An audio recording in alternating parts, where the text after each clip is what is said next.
বিতর্ক যেন পিছু ছাড়ে না সাকিব আল হাসানকে। খেলা থেকে শুরু করে ব্যক্তি জীবন সব নিয়ে আলোচনায় থাকেন তিনি, তবে এবারের বিষয়টা একেবারেই ভিন্ন। Shakib Al Hassan, serial cheater. Like he booked multiple rooms with a woman. শিশির ছিল না ওই বেটি। সাকিব আল হাসান শিশিরকে ঠকিয়েছে, পরকীয়া শুরু করেছে, এই নিয়ে সোশ্যাল মিডিয়ায় ব্যাপক স্পেকুলেশন শুরু হয় যখন এই আপুটির বক্তব্য হয় ভাইরাল। এরপরই নেট দুনিয়ায় চিরুনি অভিযান শুরু হয়, সেই নারী কে, এবং একেও তারা খুঁজে বের করে, এবং তিনি হচ্ছেন কে? নাফিসা কামাল। নাফিসা কামাল কিন্তু ক্রিকেটের সঙ্গে জড়িত। তিনি বিপিএল এর দল কুমিল্লা ভিক্টোরিয়ান্সের মালিক এবং সাবেক অর্থমন্ত্রীর কন্যা। দুয়ে দুয়ে চার মিলিয়ে নেটিজেনরা নাফিসা কামালের সঙ্গে সাকিব আল হাসানের রাস্তাঘাটের হাসি মাখা ছবি, রেস্টুরেন্টের কোয়ালিটি টাইম স্পেন্ড করা ভিডিও একের পর এক ছড়িয়ে দিতে থাকে, যেগুলো হয় ভাইরাল, এবং নেট দুনিয়ায় সবাই কনফার্ম হয়ে গেল সাকিবের লয়ালিটি শেষ। এবং এই স্পেকুলেশনসের মাত্রা আরও বেড়ে যায় যখন ইনস্টাগ্রাম ঘেটে নেট দুনিয়ার গোয়েন্দারা বের করে সাকিব এবং শিশির একজন আরেকজনকে আনফলো করে রেখেছে।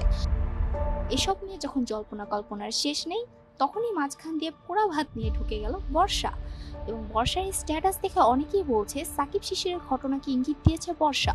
গুঞ্জন শুরু হয় সাকিবের বিবাহ বিচ্ছেদ হয়েছে উম্মে শিশিরের সঙ্গে, আর এই গুঞ্জনের শুরু হয় শিশিরের কারণেই।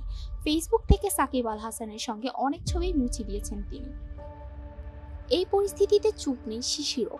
বৃহস্পতিবারের সকালের আলো ফোটার সঙ্গে সঙ্গেই শিশির লিখেছেন দীর্ঘ এক স্ট্যাটাস, যেখানে স্বামী সাকিবের পক্ষেই আছেন তিনি, জানিয়েছেন তাদের সম্পর্কের বর্তমান অবস্থানের কথাও।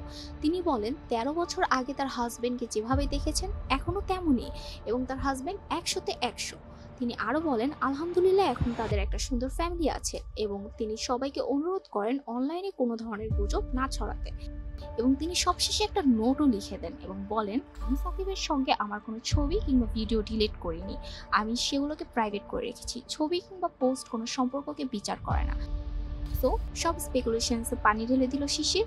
বাংলাদেশ ক্রিকেটের সব থেকে বড় নাম সাকিব আল হাসান, এত কিছুর মধ্যেও টেস্ট সিরিজ খেলতে পাকিস্তানে এই অলরাউন্ডার। সব বিতর্ক সমালোচনা পেছনে ফেলে এবারও কি পারফরমেন্সে জবাব দিতে পারবেন সাকিব?